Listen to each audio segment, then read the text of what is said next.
Hello and welcome to Awkward Family Conversations, an intergenerational discussion of topics of interest mainly to millennials and Zoomers, but for curious people anywhere, I suppose. I'm here with my co-host, my younger daughter, Addie. For someone her age, she knows far too much about both Buddy Holly and the Bee Gees. That was a good one. Hi, Dad. This is my father, Rhett, who's my co-host. And for someone his age, he also knows way too much about Buddy Holly and the Bee Gees and passed it on to his daughter. Yes, well, we do enjoy that. All right. And do we have any follow-up from last week? There was one follow-up from last week. You promised to share something that would make me more hopeful.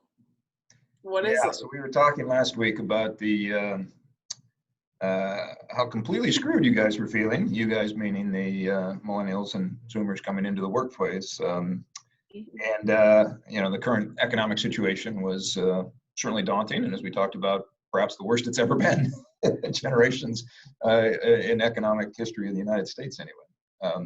But to the extent that there is good news for you guys, it is that wealth accumulated by boomers under much more favorable economic circumstances eventually gets transferred to later generations. And so if you're patient, you will reap some of the largesse that the boomers and even Gen X folks have had prior to your woeful economic conditions at the moment.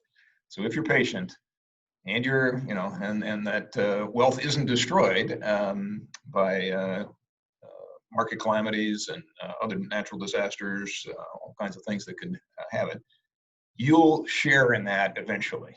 So there's a little bit of a silver lining in a very gray economic cloud that millennials and Zoomers are starting their careers. We also got some listener feedback. Sarah from Indianapolis suggested a couple of topics for us. She's very curious to know our thoughts on which makes better pets, cats or dogs. And I think we'll agree that dogs are definitely the... Excuse you. Excuse you. So maybe we won't agree. Maybe that will make for a vibrant discussion. The other topic she'd like to see us explore is why don't older people believe in climate change? Which could be one for future future discussion for sure. So thank you, Sarah from Indianapolis. Addie, what is our topic today with our housekeeping measures out of the way? Our topic today is why can't I make enough money to live on? Do we need to be working on cleaning out your room at home, or is that No. Okay, very good. Good answer. So give me a little more context. What do you mean by that? Well, it's less of a personal query because I'm actually extremely fortunate for my age and don't have student debt, in addition to living in a very low cost of living place and have very generous parents. But I still I make enough money to live on, but if this is my salary for the rest of my life, I'm not retiring ever. So here's to hoping. But The question is more for my generation. It's become a constant struggle. I told someone recently that I make $12.50 an hour, and they were like, "Oh my gosh, that's so much!" And this is someone my age who's making $9 an hour and who has a bachelor's degree, graduated college, and has multiple years of work experience. And it kind of got me thinking about why is even like something minorly skilled, not necessarily even like a factory job, which actually do pay pretty well, making not enough money to live on, even though it's taking your full-time hours. Interesting. So I did my standard 2 minutes of internet research to see if it's just you or if it's truly a thing, and it is, in fact, a thing. It is not just you. So this is a chart for those of you watching us on our video feed. You'll see it if you're listening to us. It's a chart. It shows the median income for families with heads of households in constant 2013 dollars. So this is inflation adjusted And it shows that in year 2000, families with heads of households that were 25 to 34, so these would be people just starting their careers, effectively your, where you are launching your career, made just over $60,000. Whereas families, older families, people entering retirement, family heads of 65 to 74 years old, were making just under 50. Fast forward to 2013, and those families headed by folks 25 to 34. So these aren't the same families necessarily. You've had 13 years that intervened. And so basically what this says is these are still people starting their career. They're different people starting their career. Now make under 55,000. So nearly a $10,000 drop in real terms. And we put it in real terms because that's spending money. That tells you what you can buy, what your dollars will purchase. So that's why you adjust for inflation here. So we've seen a significant deterioration in incomes for people starting their careers. This data goes to 2013, but the trend is pretty clear that this has continued. Young people starting out their careers are doing so at a significant disadvantage to previous generations, previous folks that have started their careers. In the meantime, those families heading into retirement have gone from under $50,000 to almost 60. So again, pretty significant increase. This is, I'd wager to say what you're talking about here is the difference between labor and capital, the ever-present struggle. Labor, your time, you invest your time to earn money. Somebody else pays you for the time and effort that you invest in, whereas capital is just letting money work for itself. So it's independent of your own efforts. It's the money that you have that you put into investments, and whether those are savings accounts or real estate like your home, or if those are stocks or bonds, or there's thousands of investment things that you can put into, but those make money regardless of how you spend your time. And I think what we're seeing is this has coincided. There have been a couple of significant economic setbacks during this time period, but also some very strong investment performance over time. So I think what you're seeing here is that labor is being discounted in terms of its value, and capital is becoming more, is becoming stronger, and those families that are older have more capital, and therefore they're seeing their income rise. So that's the income side of the equation. It's true that younger people are making less money now relative to younger people who were making money in prior years.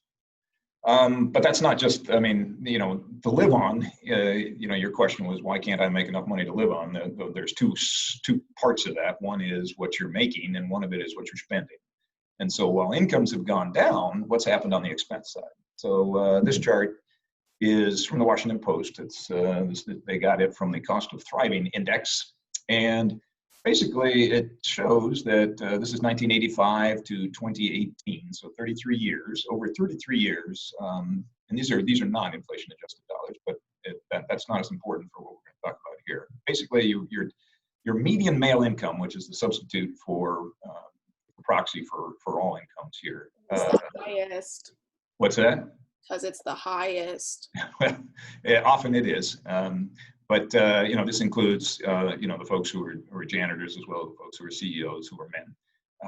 And male, traditionally male has been the head of household, so in the highest pay. Changing as well, but it's a pretty good proxy for total income. Basically, what we saw back in 1985, median male income was somewhere between, it looks to be around $23,000 a year. Spending on college, on vehicles, on healthcare, and on housing totaled about $12,000. So back in 1985, those four pieces of expenses, which are fairly common, most households have these expenses. It was just over 50% of the total income in that in those households. Fast forward 33 years. Median male income has risen to over $50,000, looks to be around $53,000 on this chart. However, the costs of college, vehicle, healthcare, and housing exceed that that level. And the biggest impact is healthcare, massive as a proportion of the expenses. Healthcare is huge. Housing has also gone up, not proportionally the same, but probably the second highest proportional. But really, healthcare. This is a story largely of healthcare. College also grown pretty significant. Vehicle expenses, I think, as a proportion is probably pretty standard. It's stayed pretty constant. But really, what you're seeing is healthcare expenses, housing expenses, and to a degree, college expenses is now consuming all of the income of these households. And so there is no savings here. And that's essentially what you were saying, is that on your wage, which equates to about $25,000 a year at $12.50 an hour, about $25,000 a year, you will not be saving a lot, and hence worried about your retirement. So it is not. It really is a thing here. This is not just you experiencing some outlier experience. So what is happening? Last week, when we were talking about the economic challenges and the economic challenges facing your generation and your folks, at your time of life, starting your careers, we talked a little bit about power dynamics, and like in any relationship, power dynamics are in play. When you're earning money, your income is somebody else's expense, and you're going to try to maximize your income, and whoever is paying you is going to try to minimize their expense. And it's very similar to what the buying decisions we make. They're buying your labor, and so in a similar way that you buy things, that's how they look at it. So let's use an example of a consumer example. So think what is something that you buy regularly? So not a splurge, not a luxury item, but something that's a staple that you buy pretty consistently. Dish soap. Dish soap. And where do you buy your dish soap? I get it at the Goodfill, which is a fantastic zero waste store in Nashville. I see. So let's that's going to be a bit of a challenge, just because it's when we're talking about the price of something, and the other side of it is what you get. And one of the things that is I think a feature of our the economic principle is substitution, but what we're seeing, I think, is the way our world is evolving. We're getting the more substitution. So how to describe substitution? So basically, supply and demand sets prices. The supply of labor, the supply of dish soap, supply of toilet paper recently in the COVID times. Combined with the demand for it, determines what the price will be, and that's true. I mean, that's an economic principle, but that's been pretty proven time and time again, that supply and demand and that intersection determines the price is. So, what the substitution increases the supply, which decreases the cost. So the tighter the supply, the less number of available units, the higher the price is, the higher the asking price is going to be, especially if demand is high. And so, if there's a lot of demand and there's not a lot of supply, that's when you're going to get the highest prices. When there's a ton of supply and very little demand, that's where you're going to get the lowest prices. And substitution plays a factor. So you said that you buy your dish soap from an eco-friendly, zero carbon footprint place in Nashville. Zero waste. So that is going to be harder. So you going to your Kroger's and buying dish soap there, you wouldn't do that because that dish soap is not a substitute for what it is that you want. Yes and no. Like if I lost my current job and was at a lower paying job, I would probably have to go to Kroger because it is marginally, not much, but marginally more expensive to buy fancy dish soap. Yes. But that's one of those decisions where you weigh what matters to you. So you spend a little more money because you don't want to buy the plastic dish soap. So there you go. And this is an excellent example of translating this to the workplace, right? If I have my choice of dozens and dozens and dozens of candidates for a job, I don't have to pay as much for that job. And the way I can get dozens and dozens and dozens of that job is to make the duties of the job more homogeneous, or homogeneous. That I can have a lot of substitutes. So I can have an Addie, or I can have a Callie, or I can have any number of other people. And the easier the job is to do, the less I can pay for it. So I will try to make the job as easy as it is to do, because that'll increase the pool of candidates who could do the job, and therefore drive the cost down, because somebody in that group is probably willing to take a lower wage, and that helps me out.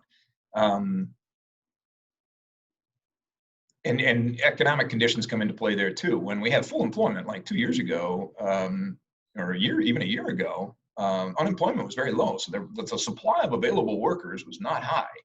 And that is going to, traditionally, that would drive up wages. The fact that it didn't, was a really interesting thing for economists too, because wages did not go high, did not rise like economists would have expected during a period of full employment. Mm-hmm. And part of the reason was because I think of this homogenization of work, where and the biggest homogenizing element of work, I believe, is automation. If you can automate something, or create so that you're getting, and a lot of the goal of production is to have a consistent quality and a consistent output. People tend to appreciate consistency and know what to expect, and so there's this, I think there's a tremendous drive to try to make tasks as easy to perform as possible, because that makes them cheaper. You can make them more, quality that comes out more consistent. So you have these substitution effects. The other thing to think about is, what do you willingly pay more for? So think of an item. What's that? Dish soap. Dish soap. Well, you willingly, okay. In this case, you're willingly paying more for dish soap, even though I could get just as good dish soap for significantly cheaper. Yeah. So the fact that you're willing to pay more for a dish soap that has zero waste and doesn't come with local business also. And it's a local business. So those are buying decisions that are, those are factors that are affecting your buying decision. And that's a real good example. And to translate that to the workplace, why would an employer pay more for the same job, for a job that could be done just as well? Why do you think? Why do you think your employer would pay a little bit more to you if they could get somebody cheaper than you?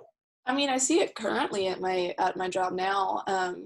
Licensed techs versus non-licensed techs. Licensed techs do get more because they've gone through the schooling and they don't have to do any sort of on-the-job training.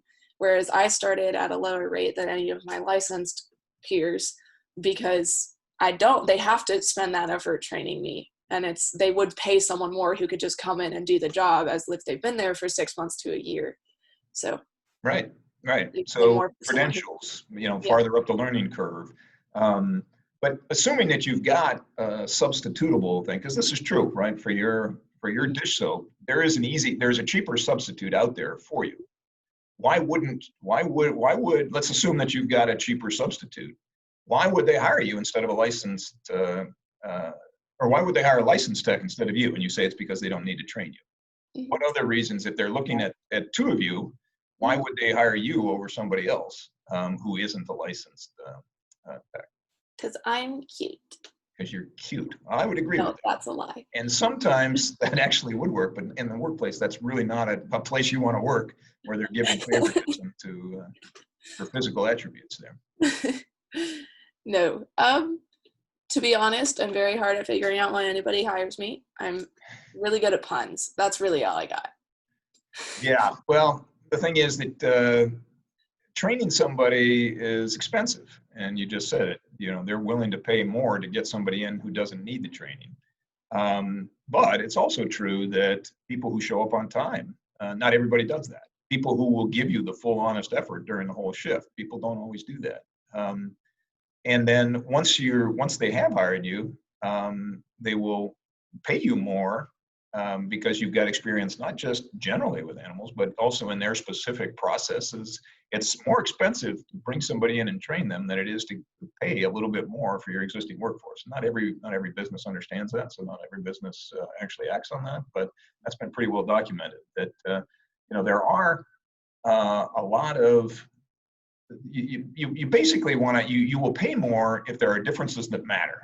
And in your case of dish soap, the difference is that zero waste is important to you, and so you're willing to pay a little bit more. That's a difference that matters to you. Now, it may not matter to everybody, and so this business, may just ultimately just be a niche business for a long time because you have people who are in a position where they just don't care about that zero waste enough to spend the extra dollar or whatever it is for that dish soap. Whereas for you, it does make a difference, and so that's true in an employer too. The employer will pay for differences in candidates, but so trying figuring that out, what the difference that the employer will pay for will benefit you tremendously. I'm put in mind, and this is the awkward part of our awkward family conversation here. I'm put in mind of a Seinfeld episode many years ago. Seinfeld, and they were Jerry and George were talking about their moves in the bedroom, and Jerry had a move that was valued, and George had a move that was not. And so you should Google the episode and see it. It's brilliant. But look at it through an economic lens. Look at it through this lens of paying for things that make a difference. And so you want to be Jerry, not George, when you're in the workplace. You want your differences to matter to your employer, and you want to know what differences matter to your employer so you can present that.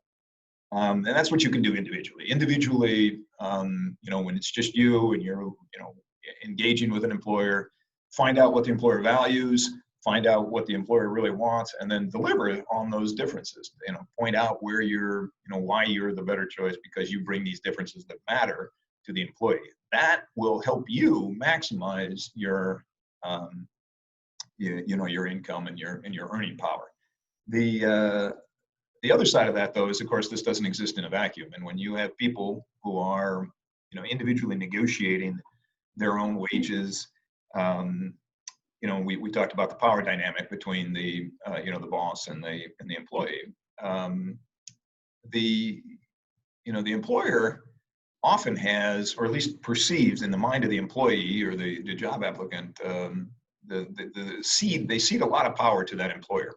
And the problem is that the employee base is fairly disorganized, right? You're not out there, you don't know who else is applying for these jobs, you don't get to compare notes, you don't get to come up with strategies collectively to say, okay, here's this job is only paying $12.50, but really it should be paying $15, and let's not accept anything less than $15. And that puts the employer in a bit of a bind because now the employer is like, well, I want to pay $12.50, or actually I'd love to pay $11, but to get the person I want, I might need to have to pay $12.50, but I definitely don't want to pay $15 unless that's what the market says I have to.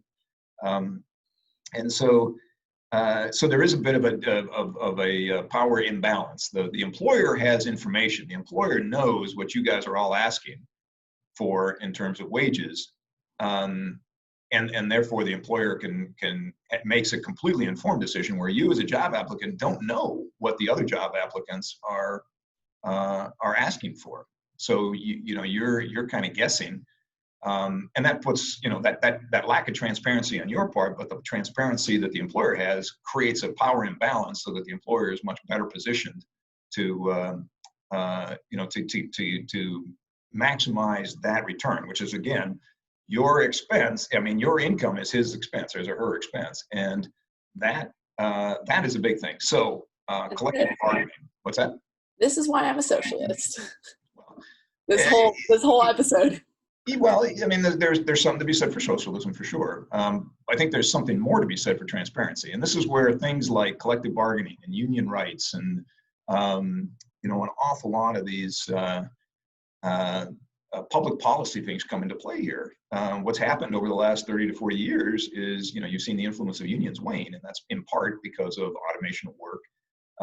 It's in part because of corruption on the union side, and the unions are not pure of heart, but they act as a counterweight to the employer power. Unions act as a counterweight to an employer power. So do minimum wages. You set a floor that says, you cannot pay less than this certain number, and that is a very effective tool in raising incomes and raising standards of living. So individually, what you can do is distinguish yourself and show to your employers, the wage payers, what it is that you want to do. But as we saw on this chart here that shows the percentage of expenses, and look at that healthcare expense. I think there's no question that a public option on healthcare would do wonders for many, many families and really reduce a lot of that cost. Again, socialist.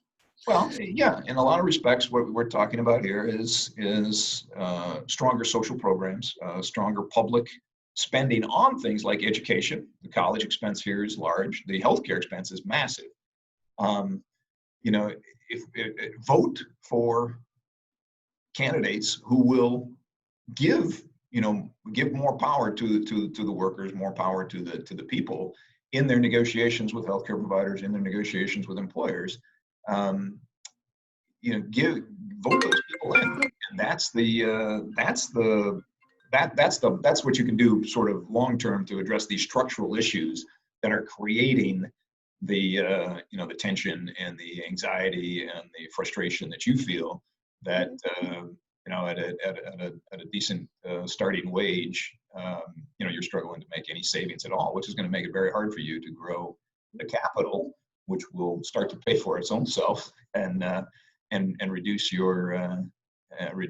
the necessity for you to spend your time working for somebody else. And so, so again, two things: add value, be Jerry, not George, and make sure that gets shown to your employer. And then on a sort of collective, on a public policy thing, make sure you're voting for candidates that will do things like make health care more affordable, will vote in more aggressive minimum wage requirements, look at free public education, or it's not free public education, you're expanding public education because you're going to be paying taxes.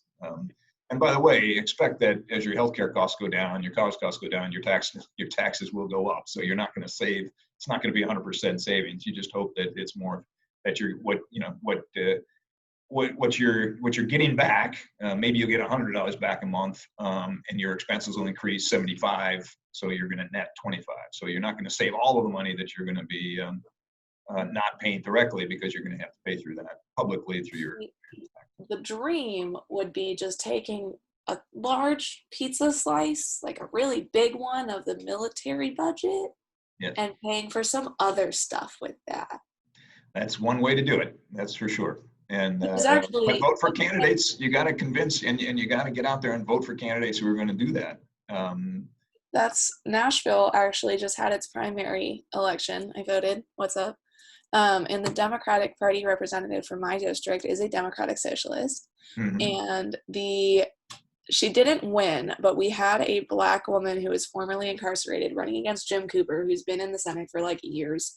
And she ran against him and didn't win, but she got 40% of the vote.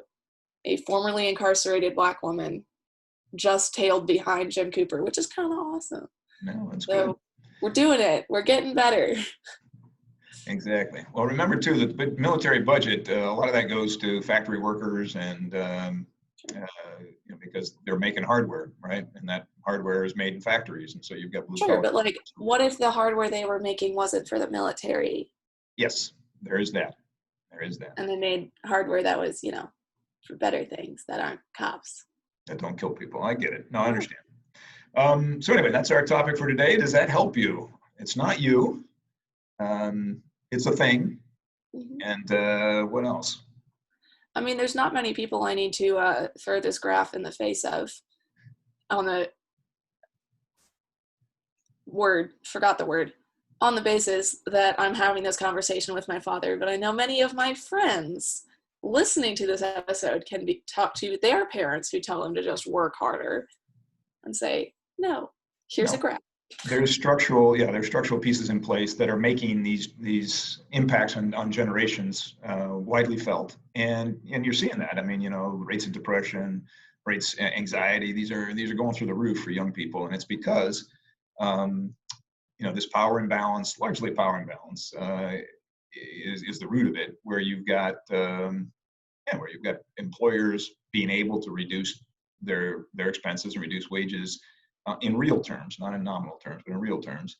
And in the meantime, these healthcare costs are exploding, and it's putting a lot of pressure on those individual income statements, the profit and loss, the budgeting of households, especially households that are young and starting out and are realizing, wow, there's no real, the math just doesn't work very well for me here. Yep. For me to gain, for me to be able to accomplish what I want to accomplish economically. It's just me and my child trying to make it in the world. Being a single mother in my own house. You have a cat. You do not have a child. She is my child. I see. All right. So we'll have the cat versus dog discussion at some future point. Let's see. That's what we have today. So any follow-up items? Do we have anything that we need to research further? I don't. I didn't write anything down, but I never do. Can I research how to blackmail my boss into paying me more? That may not be the most. That may not be. What about a revolution? I mean, there's a lot of different ways to solve the problem. I think probably let's try democracy first. But anyway, I don't. I made no record of any swearing either, so we're doing pretty well. I am a big supporter of the #SettleForBiden movement. Well, yeah. Settling for Biden. We need to do something here. Our politics will come out, but our current situation, not great. Let's just say that. If we could just press pause on where we are currently and then go forward instead of just, continuing to rapidly slide backwards. Yeah. Or just backwards and off a cliff. It's not even, we're just kind of sideways. Yeah. Yeah. But, all right. Mm-hmm. I think that's it. No more Venmo. So why don't you take us home here? No Venmo. Well, everyone can find us on awkwardfamilyconversations.com for a picture of my dad and the longest his hair has ever been. Actually, it's the short hair picture on there, isn't it? It is. It is, with the beard, though. You can find us on YouTube and coming soon to wherever you get your favorite podcasts. We're working on that. Yes. All right. And keep those questions. We will hope maybe someday we'll break the heavy topics and discuss cats or dogs. Special episode. But keep asking questions, heavy or not, and we will come back next week with how to budget and then live to your budget. That sounds like a great time. But I really like avocado toast. Don't you all? Yes. Generationally, we will eat all of them. All right. Very good. Well, thank you, Ed. Nice to see you again, and look forward to having another awkward family conversation next week. Yay. Love you, Dad. All right. Love you too.